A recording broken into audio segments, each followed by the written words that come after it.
Hello everyone, good morning, good evening, good afternoon, যে যখন যেভাবে শুনছেন গ্রিটিং রিসিভ করবেন।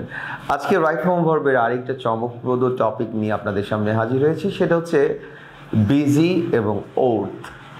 ওকে, বিজি যখন শব্দটা হবে কোনো গ্যাপের আগের ওয়ার্ড, তখন আপনাকে অবশ্যই মনে রাখতে হবে এর পরের অংশে আইএনজি যুক্ত হবে। যেমন I am busy doing shopping, I'm busy writing a letter, I'm busy completing my homework, my sister is so busy doing her shopping.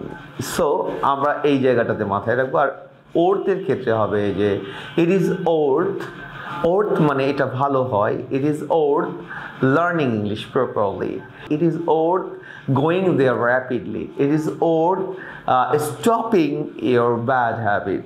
Also আমরা বুঝতে পারছি বিজি এবং যখন ওর্থ হবে WORTH, ওর্থ, এরপরে অবশ্যই ভার্বের বেস ফর্মের সাথে আইএনজি যুক্ত করতে হবে, আদারওয়াইজ আপনার রাইটিং এবং স্পিকিং এর মধ্যে অনেক মিস্টেক লক্ষ্য করা যাবে, নোটিসেবল মিস্টেক হতেই পারে।